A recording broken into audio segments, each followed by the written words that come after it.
Hello everyone, कैसे हैं आप लोग। आशा करती हूँ आप लोग बिल्कुल अच्छे होंगे। तो चलिए ज़्यादा देर बात नहीं करेंगे, सेशन को हम आगे बढ़ाते हैं। आज हम पढ़ने वाले हैं पीडियाट्रिक से रिलेटेड कुछ ज़रूरी क्वेश्चन जो आपके आने वाले एग्जाम में बहुत काम आने वाले हैं, मतलब कि आपके लिए बहुत ज़्यादा इम्पोर्टेंट होने वाले हैं। पीडियाट्रिक से सबसे ज़्यादा क्वेश्चन पूछे जाते हैं, ठीक है। पीडियाट्रिक से सबसे ज़्यादा क्वेश्चन पूछे जाते हैं। तो पीडियाट्रिक, मिडवाइफरी और कम्युनिटी कम्युनिटी के भी बहुत ज़्यादा क्वेश्चन आते हैं। कम्युनिटी के सबसे ज़्यादा क्वेश्चन आते हैं, ठीक है। तो आप कम्युनिटी और पीडियाट्रिक बिल्कुल अच्छे से पढ़ लीजिएगा। तो आज हम पीडियाट्रिक के बारे में पढ़ने वाले हैं, बच्चों के बारे में पढ़ने वाले हैं, ठीक है। तो आज का क्वेश्चन है हमारा, what is the first step in the assessment of a paediatric patients condition. मतलब बाल चिकित्सा रोगी की स्थिति का मूल्यांकन करने में पहला कदम क्या है। बताइए, बाल चिकित्सा रोगी की स्थिति का मूल्यांकन करने में पहला कदम क्या है। तो ऑप्शन ए है हमारा, ask the child about their symptoms. मतलब बच्चे से उनके लक्षणों के बारे में पूछना। ऑप्शन बी है हमारा, परफॉर्म अ फिजिकल एग्जामिनेशन। मतलब शारीरिक परीक्षा करना। ऑप्शन नंबर सी है हमारा, टेक वाइटल साइंस। मतलब महत्वपूर्ण संकेत लेना। ऑप्शन नंबर डी है हमारा, गैदर फैमिली मेडिकल हिस्ट्री। मतलब परिवार चिकित्सा इतिहास इकट्ठा करना। बताइए राइट आंसर क्या होगा इसका। क्वेश्चन नंबर 17 का राइट आंसर क्या हो जाएगा। राइट आंसर हो जाएगा इसका ऑप्शन नंबर सी। क्या हो जाएगा, ऑप्शन नंबर सी हो जाएगा, महत्वपूर्ण संकेत लेना। क्या करना है, महत्वपूर्ण संकेत लेना, इसका राइट आंसर हो जाएगा। बाल चिकित्सा रोगी की स्थिति का मूल्यांकन करने में पहला कदम है, तो पहला कदम है महत्वपूर्ण संकेत लेना, मतलब कि वाइटल साइन लेना। सबसे पहले हम बच्चे का वाइटल साइन लेते हैं, ठीक है। वाइटल साइन जैसे कि बीपी, पल्स, ऑक्सीजन लेवल, ये सब देखना जरूरी है। चलिए नेक्स्ट क्वेश्चन पर आते हैं। क्वेश्चन नंबर आता है हमारा 18 क्वेश्चन है हमारा, what is the primary focus when providing care to a child with cancer. What is the primary focus when providing care to a child with cancer। मतलब कि कैंसर वाले बच्चे की देखभाल करते समय प्राथमिक ध्यान क्या होना चाहिए। बताइए, जब आप कैंसर वाले बच्चे की देखभाल कर रहे हैं तो उस समय प्राथमिक ध्यान क्या होना चाहिए आपका। तो ऑप्शन ए है सिम्टम मैनेजमेंट, मतलब लक्षण प्रबंधन। ऑप्शन बी है ट्रीटिंग इन्फेक्शन, मतलब संक्रमण का इलाज करना। ऑप्शन सी है मैनेजिंग पेन, मतलब कि दर्द का प्रबंधन करना। ऑप्शन नंबर डी है इंकरेजिंग एक्सरसाइज, मतलब व्यायाम को बढ़ावा देना। तो बताइए, कैंसर वाले बच्चे की देखभाल करते समय प्राथमिक ध्यान क्या होना चाहिए। क्या होना चाहिए प्राथमिक ध्यान। तो राइट आंसर लिख लीजिए ऑप्शन नंबर ए, सिम्टम मैनेजमेंट, मतलब लक्षण प्रबंधन। क्या होना चाहिए, लक्षण प्रबंधन। राइट आंसर हो जाएगा सिम्टम मैनेजमेंट, ध्यान होना चाहिए, ठीक है।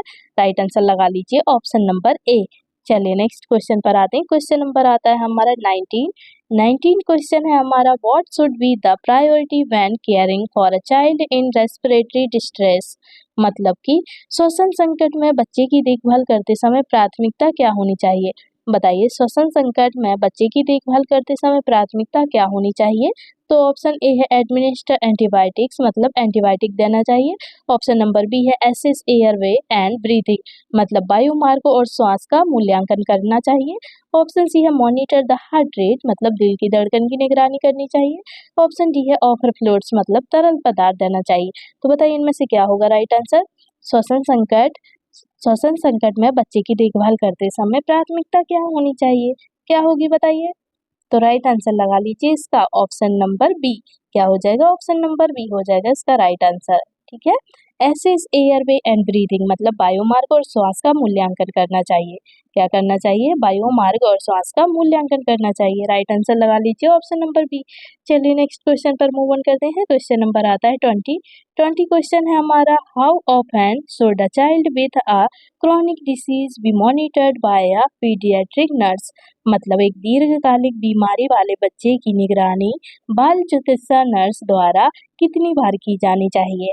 बताइए, एक दीर्घकालिक बीमारी वाले बच्चे की निगरानी बाल चिकित्सा नर्स द्वारा कितनी बार की जानी चाहिए। तो ऑप्शन ए है वंस अ मंथ, मतलब महीने में एक बार। ऑप्शन बी है एवरी वीक, मतलब हर सप्ताह। ऑप्शन सी है based on the disease severity, मतलब रोगी की गंभीरता के आधार पर।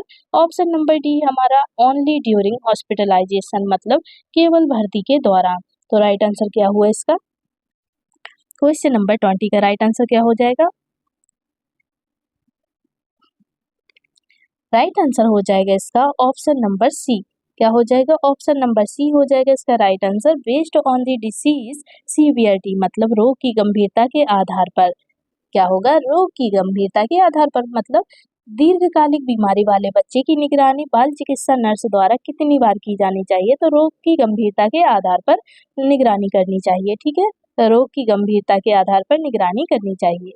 चलिए नेक्स्ट क्वेश्चन पर आते हैं। क्वेश्चन नंबर आता है 21 क्वेश्चन है हमारा। Which of the following is an appropriate method to prevent SIDS in infants मतलब नवजात शिशु में SIDS sudden infant death syndrome को रोकने के लिए उपयुक्त तरीका कौन सा है? SIDS का फुल फॉर्म है सूडन इन्फेंट डेथ सिंड्रोम। ठीक है, सूडन इन्फेंट डेथ सिंड्रोम को रोकने के लिए उपयुक्त तरीका इनमें से कौन सा है? बताइए इनमें से कौन सा है? राइट आंसर क्या होगा? पहले ऑप्शन देख लेते हैं। ऑप्शन ए है place the infant on their stomach to sleep मतलब शिशु को पेट के बल सुलाना। ऑप्शन बी है हमारा place the infant on their back to sleep मतलब शिशु को पीठ के बल सुलाना। ऑप्शन सी है use a thick blanket for warm मतलब गर्म रखने के लिए मोटा कंबल इस्तेमाल करना। ऑप्शन नंबर डी है keep the infant room warm मतलब शिशु का कमरा गर्म रखना। तो राइट आंसर क्या हुआ इसका? क्वेश्चन नंबर 21 का राइट आंसर क्या हो जाएगा? तो राइट आंसर हो जाएगा इसका ऑप्शन नंबर बी। क्या हो जाएगा? ऑप्शन नंबर बी हो जाएगा इसका right answer. Place the infant on their back to sleep क्या होगा? Place the infant on their back to sleep मतलब शिशु को पीठ के बल सुलाना। क्या होगा? शिशु को पीठ के बल सुलाना राइट आंसर हो जाएगा। चलिए नेक्स्ट क्वेश्चन पर आते हैं। क्वेश्चन नंबर आता है 22 क्वेश्चन है हमारा। What is the most appropriate action if a child shows sign of anaphylaxis after an insect sting मतलब कि यदि एक बच्चे में कीड़े के डंक के बाद एनाफ्लैक्टिक प्रतिक्रिया के संकेत दिखें तो सबसे उपयुक्त कार्यवाही क्या है? बताइए, यदि एक बच्चे में कीड़े के डंक के बाद एनाफ्लैक्टिक प्रक्रिया के संकेत दिखें तो सबसे उपयुक्त कार्यवाही क्या होगी? तो ऑप्शन ए है एडमिनिस्टर एन एनाफ्रिन इंजेक्शन मतलब एनाफ्रिन इंजेक्शन देना। ऑप्शन बी है अप्लाई अ कोल्ड कंप्रेस मतलब ठंडा दबाव लगाना। ऑप्शन सी है गिव एंटीहिस्टामाइंस मतलब एंटीहिस्टामिन देना। ऑप्शन नंबर डी है हमारा observe the child for 30 minutes मतलब बच्चे को 30 मिनट तक देखना है। तो बताइए क्या हुआ इसका राइट आंसर? बच्चे को कोई कीड़े के डंक लग जाते हैं, एनाफ्लेक्टिक प्रतिक्रिया के संकेत दिखें तो सबसे उपयुक्त कार्यवाही क्या होगी? राइट आंसर क्या हो जाएगा क्वेश्चन नंबर 22 का? राइट आंसर हो जाएगा इसका ऑप्शन नंबर ए। क्या हो जाएगा? ऑप्शन नंबर ए हो जाएगा right answer. Administer N epinephrine injection मतलब एपिनेफ्रिन इंजेक्शन देना। एपिनेफ्रिन इंजेक्शन देना राइट आंसर हो जाएगा। एपिनेफ्रिन इंजेक्शन देना। चलिए नेक्स्ट क्वेश्चन पर आते हैं। क्वेश्चन नंबर आता है 22 क्वेश्चन है हमारा। What is the first action when a child has a severe allergic reaction मतलब यदि बच्चे को गंभीर एलर्जी प्रतिक्रिया हो तो पहली क्रिया क्या होनी चाहिए? बताइए, यदि बच्चे को गंभीर एलर्जी प्रतिक्रिया होती है तो पहली क्रिया क्या होगी? क्या होनी चाहिए पहली क्रिया? तो ऑप्शन ए है कॉल फॉर हेल्प मदद के लिए कॉल करें। ऑप्शन नंबर बी है हमारा एडमिनिस्टर एन एपिनेफ्रिन इंजेक्शन मतलब एपिनेफ्रिन इंजेक्शन देना। ऑप्शन सी है गिव ओरल एंटीहिस्टामाइंस मतलब मौखिक एंटीहिस्टामाइन देना। ऑप्शन नंबर डी है हमारा प्रोवाइड अ कूल कंप्रेस मतलब ठंडी पट्टी प्रदान करना। तो राइट आंसर क्या होगा क्वेश्चन नंबर 23 का? यदि बच्चे को गंभीर एलर्जी प्रतिक्रिया हो तो पहली क्रिया क्या होनी चाहिए? राइट आंसर हो जाएगा इसका ऑप्शन नंबर बी। क्या हो जाएगा? ऑप्शन नंबर बी हो जाएगा इसका right answer. Administer N epinephrine injection क्या हो जाएगा? एडमिनिस्टर एन एपिनेफ्रिन इंजेक्शन इसका राइट आंसर हो जाएगा। चलिए नेक्स्ट क्वेश्चन पर आते हैं। क्वेश्चन नंबर आता है हमारा 24 क्वेश्चन है हमारा। What is the first step in providing care to a child with a traumatic injury मतलब चोटिल बच्चे की देखभाल करते समय पहला कदम क्या होना चाहिए? बताइए, चोटिल बच्चे की देखभाल करते समय पहला कदम क्या होना चाहिए? तो ऑप्शन ए है एसेस द एयरवे मतलब वायुमार्ग का मूल्यांकन करें। ऑप्शन बी है स्टॉप एनी ब्लीडिंग मतलब किसी भी खून को रोकें। ऑप्शन नंबर सी है हमारा एवोलेट फॉर फ्रैक्चर्स मतलब हड्डियों की चोट का मूल्यांकन करें। ऑप्शन नंबर डी है हमारा एडमिनिस्टर पेन रिलीफ मतलब कि दर्द निवारक दवा दे। तो बताइए राइट आंसर क्या होगा? राइट आंसर क्या हो जाएगा इसका? क्वेश्चन नंबर 24 का राइट आंसर क्या हो जाएगा? तो राइट आंसर हो जाएगा इसका option number C, evaluate the fracture मतलब हड्डियों की चोट का मूल्यांकन करें। क्या करना है? हड्डियों की चोट का मूल्यांकन करना है आपको, ठीक है। अगर बच्चे को चोट लग जाती है तो आप क्या देखेंगे? बच्चे की चोट देखेंगे कि बच्चे को चोट कहाँ लगी है। चोटिल बच्चे की देखभाल करते समय सबसे पहला कदम क्या होना चाहिए? तो वो है हड्डियों की चोट का मूल्यांकन करें। चलिए नेक्स्ट क्वेश्चन पर आते हैं। क्वेश्चन नंबर आता है हमारा 25। 25 क्वेश्चन है हमारा, what is an appropriate action when providing care to a child post surgery मतलब सर्जरी के बाद बच्चे की देखभाल करते समय उपयुक्त क्रिया क्या है? बताइए सर्जरी के बाद बच्चे की देखभाल करते समय उपयुक्त क्रिया क्या है? तो ऑप्शन ए है इंकरेज इमीडिएट फिजिकल एक्टिविटी मतलब तत्काल शारीरिक गतिविधि को बढ़ावा देना। ऑप्शन बी है हमारा एसेस पेन रेगुलरली मतलब नियमित रूप से दर्द का मूल्यांकन करना। ऑप्शन नंबर सी है हमारा keep the child NPO for 24 hour मतलब बच्चे को 24 घंटे के लिए ना कुछ भी खाने देना। ऑप्शन नंबर डी है हमारा लिमिट फ्लूइड इंटेक मतलब तरल पदार्थों का सेवन सीमित करें। तो क्या हो जाएगा राइट आंसर? सर्जरी के बाद बच्चे की देखभाल करते समय उपयुक्त क्रिया क्या है? सर्जरी के बाद का पूछ रहे हैं, तो सर्जरी के बाद क्या करना चाहिए बताइए इनमें से? क्वेश्चन नंबर 25 का राइट आंसर क्या हो जाएगा? राइट आंसर हो जाएगा इसका option number B, assess pain regularly मतलब नियमित रूप से दर्द का मूल्यांकन करना। क्या करना है? नियमित रूप से आपको दर्द का मूल्यांकन करना है मतलब कि थोड़ी थोड़ी देर में दर्द का पता करते रहना है कि बच्चे को दर्द तो नहीं हो रहा है, ठीक है। नेक्स्ट क्वेश्चन है हमारा क्वेश्चन नंबर 26। 26 क्वेश्चन है हमारा, विच vaccine is required for all infants at birth मतलब सभी शिशुओं के लिए जन्म पर कौन सा टीका अनिवार्य है? बताइए सभी शिशुओं के लिए जन्म पर कौन सा टीका अनिवार्य है? जन्म पर कौन सा टीका देते हैं सभी शिशुओं को? ऑप्शन ए है hepatitis B vaccine, option B है पोलियो वैक्सीन, ऑप्शन सी है एमएमआर वैक्सीन, ऑप्शन डी है डीपीटी वैक्सीन। तो बताइए इनमें से कौन सी वैक्सीन देते हैं जन्म के समय पर? क्वेश्चन नंबर 26 का राइट आंसर बताइए।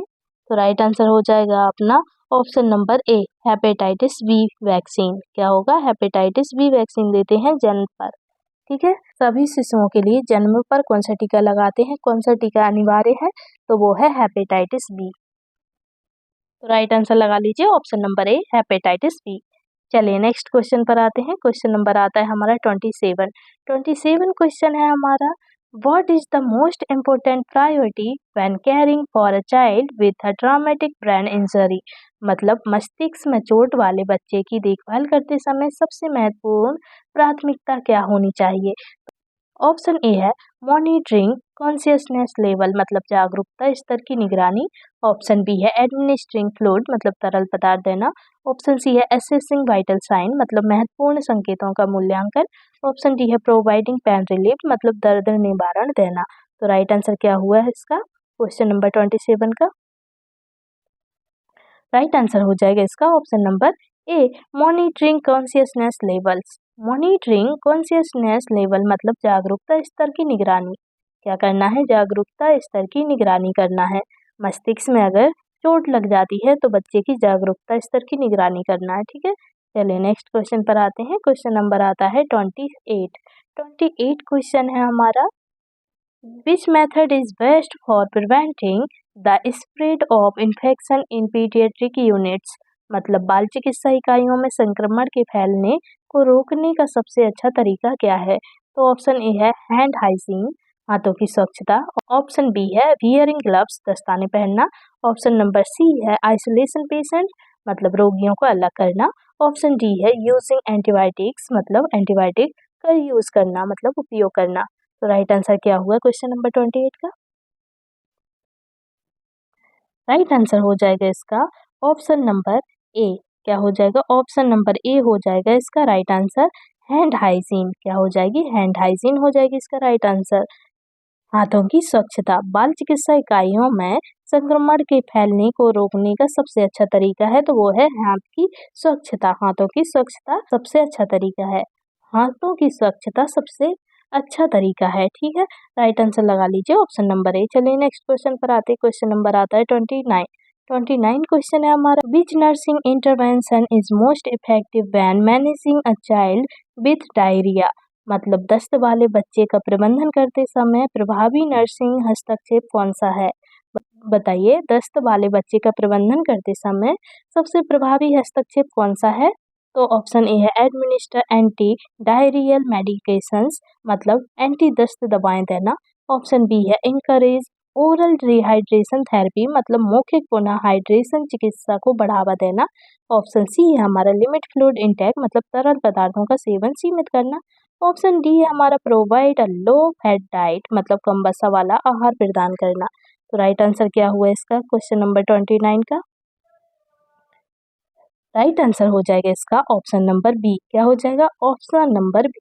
ऑप्शन नंबर बी हो जाएगा right answer. Encourage oral rehydration therapy, मतलब मौखिक पुनः हाइड्रेशन चिकित्सा को बढ़ावा देना। क्या करना है, मौखिक पुनः हाइड्रेशन चिकित्सा को बढ़ावा देना है, ठीक है। बच्चे को अगर दस्त लग जाते हैं, बच्चे को अगर लूज मोशन लग जाते हैं, तो मौखिक पुनः हाइड्रेशन चिकित्सा को बढ़ावा देना है। राइट आंसर लगा लीजिए ऑप्शन नंबर बी। चलिए नेक्स्ट क्वेश्चन पर आते हैं। ये हमारा लास्ट क्वेश्चन है, क्वेश्चन नंबर 30। क्वेश्चन नंबर 30 हमारा, what is the priority when caring for a child with a high fever. उच्च बुखार वाले बच्चे की देखभाल करते समय क्या प्राथमिकता होनी चाहिए। मतलब उच्च बुखार वाले बच्चे की देखभाल करते समय प्राथमिकता क्या होनी चाहिए। तो ऑप्शन ए है एडमिनिस्टर फीवर रिड्यूसिंग मेडिकेशंस, मतलब बुखार कम करने वाली दवाएं देना। ऑप्शन बी है प्रोवाइड फ्लूइड्स, मतलब तरल पदार्थ देना। ऑप्शन सी है मॉनिटर फॉर फाइब्रल सीजर्स, मतलब बुखार के दौरे की निगरानी करना। ऑप्शन डी है keep the child in a warm environment, मतलब बच्चे को गर्म वातावरण में रखना। राइट आंसर क्या होगा इसका क्वेश्चन नंबर 30 का राइट आंसर बताइए। राइट आंसर हो जाएगा इसका ऑप्शन नंबर ए, बुखार कम करने वाली दवाएं देना। क्या करना है, बुखार कम करने वाली दवाएं देना है। एडमिनिस्टर फीवर रिड्यूसिंग मेडिकेशंस, क्या हो जाएगा एडमिनिस्टर फीवर रिड्यूसिंग मेडिकेशंस, मतलब बुखार कम करने वाली दवाइयाँ देना है बच्चे को, ठीक है। राइट आंसर लगा लीजिए ऑप्शन नंबर ए। तो फ्रेंड्स, ये थे हमारे आज के क्वेश्चन। अगर आपको मेरा वीडियो अच्छा लगा हो तो प्लीज़ मेरे वीडियो को like comment share and subscribe जरूर कीजिएगा, ताकि मेरा मोटिवेशन बढ़ता रहे और मैं आपके लिए लगातार ऐसे वीडियो लाती रहूं। तो चलिए मिलते हैं अब हम नेक्स्ट वीडियो में, तब तक के लिए आप अपना ख्याल रखिएगा। Bye bye and take care.